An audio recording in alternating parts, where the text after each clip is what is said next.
Hari ni aku nak share dengan korang semua tentang apa yang dah berlaku dalam episod ke-14 siri Ultraman Deca. Tapi awal-awal aku nak cakap episod ke-14 ni memang padu gila weh.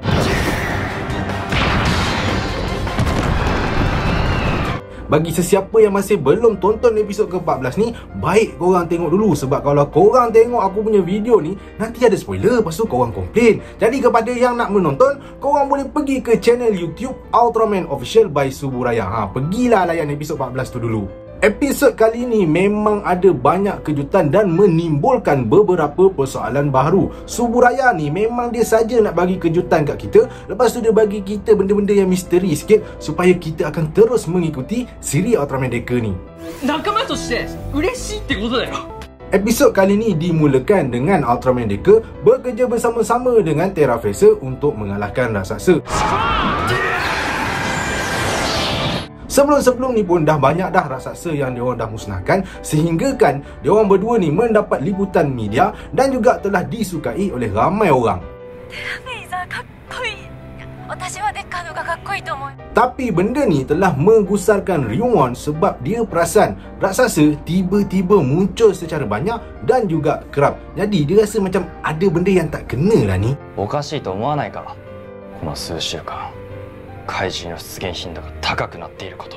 Malah, timbalan Kapten Kaizaki pun ada bagi tahu kepada Kapten Muraoshi yang askar-askar The Sphere ni tiba-tiba muncul secara banyak kat serata dunia. Seolah-olah macam diorang ni ada merancang untuk buat serangan besar-besaran.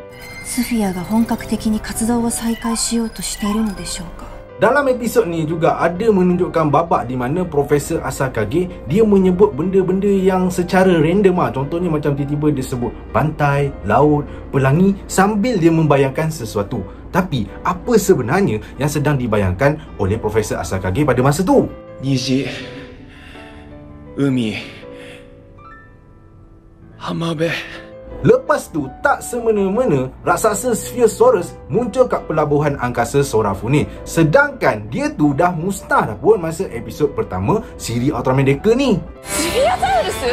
Mata uchuko. Douyou koto da yo? Pasukan Gatslack merasakan yang Spherosaurus dapat muncul semula selepas raksasa Sphere Neomegas mengalirkan tenaga kepada sel-sel Spherosaurus yang masih berada di bawah tanah.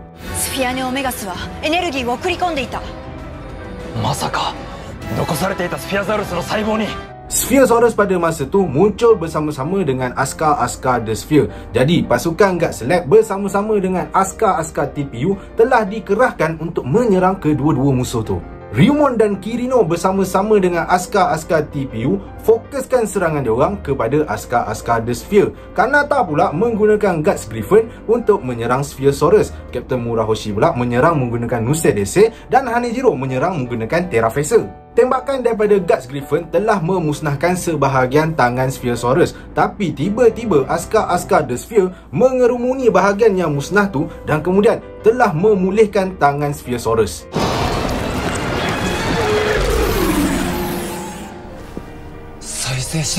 Lepas tu, Spherosaurus telah menembak Guts Griffin dan menyebabkan Guts Griffin terhempas. Pada ketika tu, Kanata pun berubahlah menjadi Ultraman Deca dan dia bersama-sama dengan Terra Fraser telah menyerang Spherosaurus bertubi-tubi.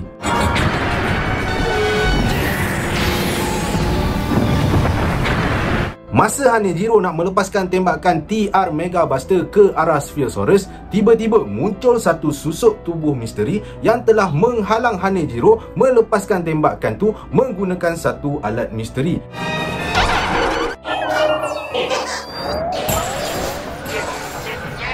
Dan tindakan itu turut menyebabkan Hanejiro terkeluar dari dalam badan Terra Fraser.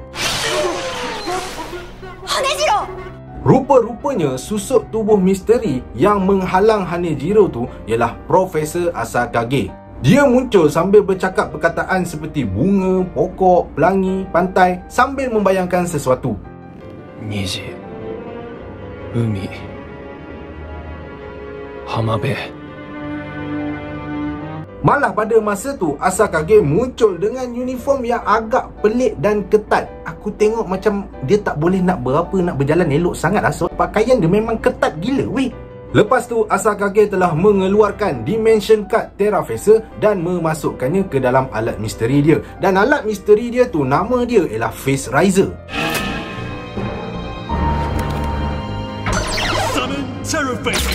Kemudian, Asakage bertukar menjadi berbola cahaya dan masuk ke dalam badan Terrafacer.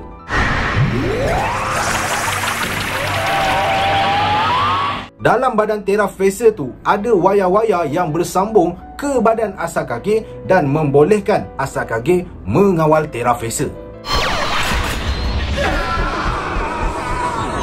Pada masa tu, Kanata yang sedang menjadi Ultraman Decker terdengar Asakage bercakap dengan dia.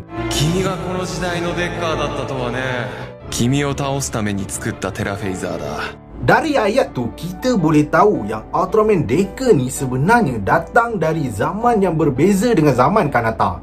Dari ayat tu juga, kita dapat tahu yang Asakage ni adalah sezaman dengan Ultraman Decker sebab dia macam seolah-olah dah kenal lama dengan Ultraman Decker tu. Dengan mengawal Terrafacer, Asakage pun menyerang Ultraman Decker bertubi-tubi. Asakage turut dibantu oleh Spherosaurus dan menyebabkan Ultraman Decker tak berdaya untuk berlawan dengan dua musuh ni.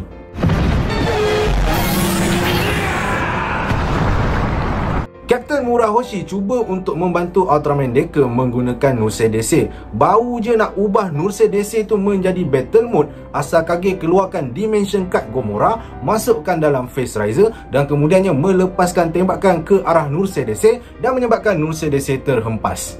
Kanata pada waktu tu menyeru keluar Windom untuk membantunya, tapi kemunculan Windom tak memberi sebarang kesan langsung. Lepas tu, Terrafacer pun melepaskan tembakan TR Mega Buster dan Ultraman Decker cuba untuk bertahan tapi tak mampu. Dan akhirnya, Kanata pun tidak lagi menjadi Ultraman Decker.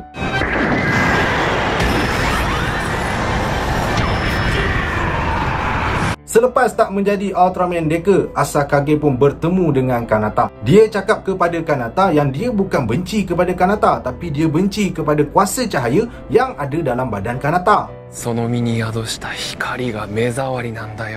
Masa Asakage nak tembak Kanata, tiba-tiba muncul berbola cahaya kat langit dan berbola cahaya tu turun ke tempat di mana beradanya Asakage dan juga Kanata.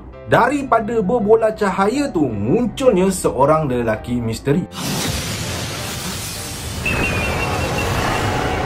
Lelaki misteri tu seolah-olah macam kenalan Asakage sebab Asakage tanya kepada dia, この時代まで追ってきたか。知ってるだろう、しつこいたちだって。 Bila Kanata dengar je suara lelaki misteri tu, dia rasa macam dia dah pernah dengar suara tu sebelum ni. Asakage pun terus bersembang dengan lelaki misteri tu dan dia mengatakan bahawa tak ada sesiapa pun boleh hentikan apa yang dia tengah buat sekarang ni. Malah, dia juga cakap yang bumi ni tak lama lagi akan ditelan oleh The Sphere. Lepas tu, lelaki misteri tu cakap kepada Asakage, bila Asakage dengar je nama Lelia tu, terus dia menjerit kat lelaki misteri tu supaya tak menyebut nama Lelia tu.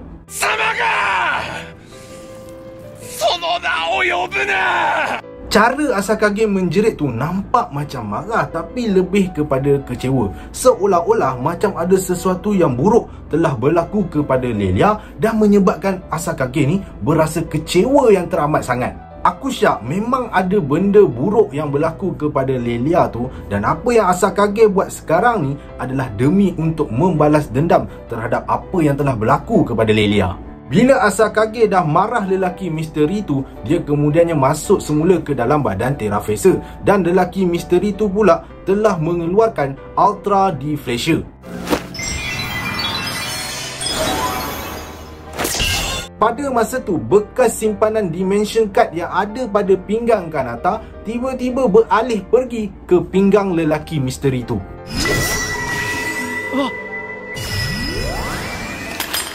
Lepas tu, lelaki misteri tu pun cakap kat Kanata, kemudian, lelaki misteri tu pun bertukarlah menjadi Ultraman Decker.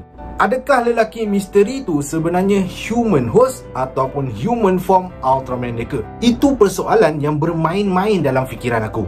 Yalah, suara dia kan boleh didengari oleh Kanata semasa Kanata bertukar menjadi Ultraman Deca. So, aku rasa lelaki misteri tu adalah human form Ultraman Deca. Di kalangan peminat Ultraman turut mengatakan bahawa bila lelaki misteri tu bertukar menjadi Ultraman Deca, dia digelar sebagai Future Ultraman Deca. Sebabnya lelaki misteri tu datang dari masa depan sama dengan Asakage. Bila lelaki misteri tu bertukar menjadi Ultraman Deca, gaya berlawan dia adalah berbeza dengan gaya berlawan Ultraman Deca versi Kanata. Dan atas sebab tu, Ryumon perasan Ultraman Deca yang muncul pada ketika itu tak sama dengan Ultraman Deca yang pernah dia tengok sebelum ni. Future Deca ni gaya berlawan dia lebih bersahaja dan santai, tapi dia mampu berlawan dengan Terra Facer dan juga Spherosaurus ni dengan sangat baik. Cara dia berlawan sangat lancar dan tak macam Deca versi Kanata, sebab Kanata ni gaya dia berlawan tu macam orang baru belajar nak berlawan je. Malah Future Deca ni dapat menyeru raksasa Miklas, Windom dan juga Agira secara serentak. Future Deca pun dapat berubah jenis dalam masa yang sangat cepat. Ada satu part tu masa Future Deca dalam bentuk Miracle Type, dia telah teleport pergi ke belakang Terra Facer dan pada masa tu tiba-tiba dia dah berubah dah menjadi Strong Type. Waktu dalam Miracle Type juga, Future Deca ni telah menggunakan jurus baharu di mana dia telah menggunakan jurus menggandakan dirinya. Walaupun kekuatan Future Deca ni nampak setanding dengan Terra Facer, tapi lampu dia tetap berkelip-kelip menandakan tempoh dia untuk menjadi Ultraman bakal tamat tak lama lagi. Terra Facer pada masa tu pun melepaskan tembakan TR Mega Buster dan Future Deca pula melepaskan serangan Selgen Beam. Tembakan dan serangan tu bertembung dan menyebabkan letupan besar berlaku dan pada ketika itulah episod 14 ditamatkan.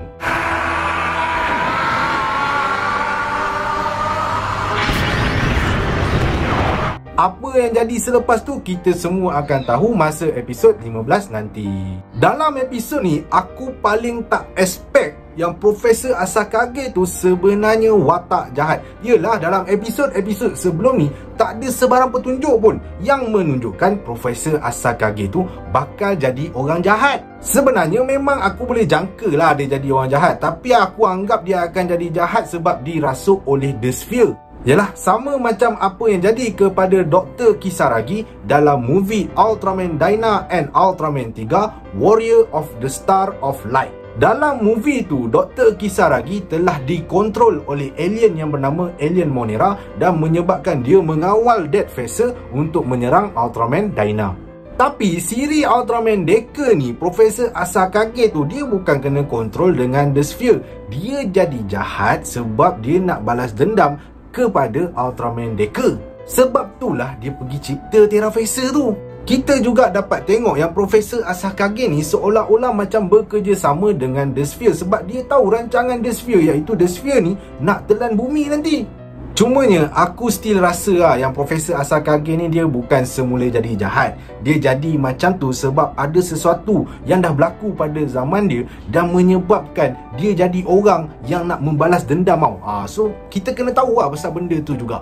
Kehadiran lelaki misteri yang dikenali oleh Profesor Asakage tu turut menjadi persoalan dalam episod kali ni. Dahlah dia dikenali oleh Asakage, lepas tu dia boleh bertukar pula menjadi Ultraman Deca. Suara dia pula Kanata Cham. Jadi aku rasa suara dia tu memang suara orang yang bercakap dengan Kanata masa Kanata berubah menjadi Ultraman Deca. Walaupun benda tu tak dibagi tahu, tapi aku rasa memang betul dah tu kot. Oi, Deca, anta no koi nano ka? Nama Lelia yang disebut oleh lelaki misteri tu turut menimbulkan persoalan. Siapa sebenarnya Lelia tu dan kenapa bila dengar je nama tu si Asakage tu mengamuk marah-marah. Apa-apa pun episod kali ni memang padu gila berbanding dengan episod yang munculnya Kengo Manaka tu. Maybe sebab episod kali ni ada berkait rapat dengan asal-usul Ultraman Deca tu. Dekat hujung episod 14 ni, ada sedikit preview episod ke-15, di mana dalam preview tu kita dapat tengok ada kemunculan Ultraman Deka Dynamic Type dan juga ada kemunculan susuk tubuh Ultraman Dyna. So persoalannya, adakah Ultraman Dyna tu memang akan betul-betul muncul dan berlawan bersama-sama dengan Ultraman Deka, ataupun sekadar muncul untuk menunjukkan diri saja? Jawapannya kita tunggu episod 15 nanti.